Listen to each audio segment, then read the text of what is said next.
Salam, Bapak Ibu, saudara-saudari yang terkasih. Selamat datang di channel Pemulihan Hati. Mari kita mendengarkan renungan firman Tuhan yang berjudul Merasakan Sengatan Tuhan. Satu kemutlakan yang pasti dikehendaki oleh Allah, yaitu lembar hidup kita ke depan atau lembar hidup yang baru yang Tuhan berikan harus lebih indah, harus lebih baik dari lembar hidup yang pernah kita jalani. Tuhan tidak ingin keindahan yang sama yang pernah kita ukir atau pernah kita lukis. Tuhan menghendaki keindahan yang baru, keindahan yang memiliki nilai lebih tinggi dan tentu lebih menyenangkan hati Tuhan. Seperti orang tua yang melihat anaknya tumbuh, orang tua senang, tetapi orang tua tidak menghendaki anak itu bertumbuh hanya pada satu level. Dia harus terus mengalami proses pertumbuhan, makin dewasa, makin cerdas, makin kuat. Sehingga orang tua disenangkan oleh perubahan yang terjadi tahap demi tahap yang dialami anak. Demikian pula Bapa di surga. Bapa menghendaki agar lukisan hidup kita makin hari makin indah.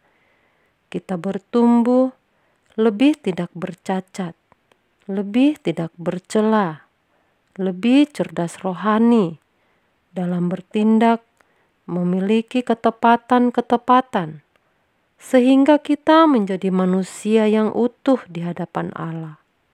Ini tidak mudah. Sering kita gagal atau kadang-kadang kita gagal. Tetapi kita harus tahu di mana letak kegagalan kita.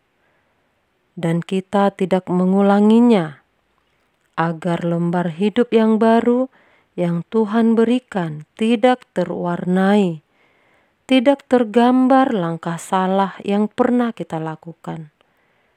Kehidupan seperti ini merupakan kehidupan yang terus-menerus dibaharui.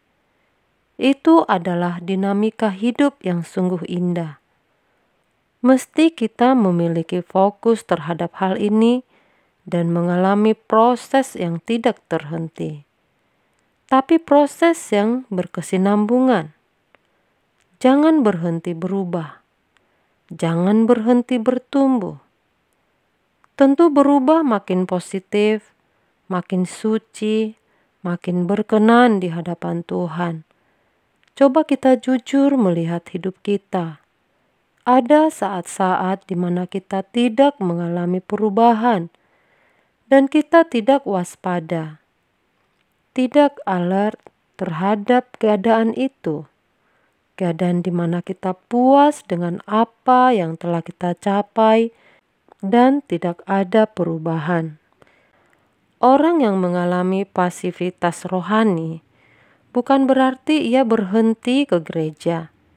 Dia bisa ke gereja, bahkan mungkin rajin. Ia tidak berhenti menjadi aktivis gereja, tidak berhenti menjadi pendeta. Tetapi kehidupan rohaninya tidak berubah seperti yang Allah inginkan. Setan membuat fokus kita tertuju kepada banyak hal, sehingga kita tidak memperhatikan keindahan hidup kita yang harus terus mengalami progresivitas. Hati-hati, bagi kita yang masih ke gereja, masih aktif dalam pelayanan, masih menjadi pendeta, dan melakukan pekerjaan-pekerjaan gereja, tetapi secara batiniah tidak mengalami proses perubahan. Dalam 2 Korintus 4, Paulus mengatakan bahwa manusia batiniahnya dibaharui dari hari ke hari. Umur kita bertambah. Beberapa kecakapan pun bertambah. Mungkin mentalnya juga berubah lebih baik. Karena lingkungan yang membuat mentalnya bisa berubah jadi lebih baik. Tapi manusia batiniahnya tidak. Dan itu terjadi dalam kehidupan banyak orang Kristen, aktivis, bahkan pendeta. Sehingga walaupun sudah 10 tahun di sekolah tinggi teologi, belum tentu bisa menjadi manusia Allah. Setan itu sangat licik, dan kita sendiri juga bisa tertipu, di mana kita merasa puas diri dengan satu level rohani yang kita capai, walaupun ternyata kita tidak bertumbuh.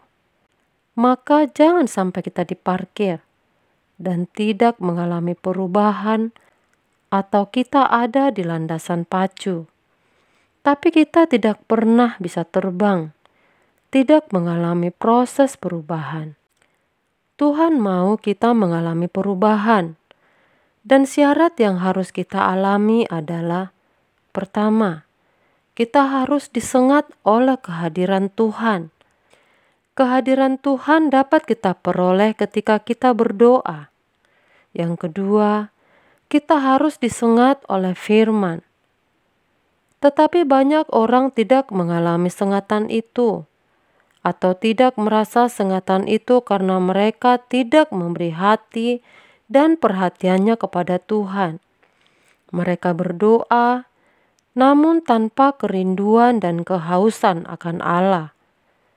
Hal ini terjadi karena mereka punya kesenangan tertentu, menikmati dunia, menikmati pujian, sehingga tidak bisa menerima sengatan Tuhan. Jadi tidak heran kalau mereka tidak mengalami progresivitas. Maka jangan menikmati kedudukan dari kehormatan yang kita peroleh, tapi nikmati kedudukan itu dari tanggung jawab dan kesempatan berbakti yang Tuhan berikan di dalamnya.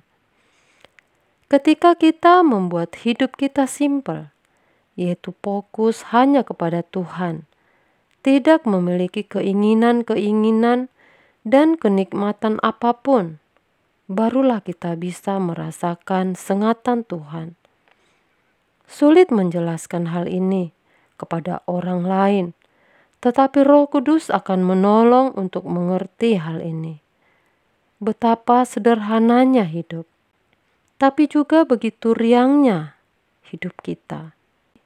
Sebesar apapun masalah kita serahkan dalam tangan Tuhan. Masalah kita selesai, puji Tuhan. Namun jika tidak selesai, ya terserah Tuhan.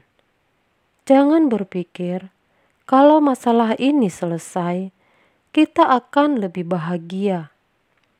Kebahagiaan kita bukan masalah itu selesai, sebab kebahagiaan kita hanya pada Tuhan. Ingat, tidak ada hal yang lebih indah kecuali kita menyenangkan Tuhan dari menit ke menit, dari jam ke jam, makin dikuduskan, makin sempurna. Dan ketika kita menutup mata, kita layak masuk ke dalam anggota kerajaan Allah. Demikianlah renungan ini, kiranya dapat memberikan pencerahan bagi kita semua. Tuhan Yesus memberkati.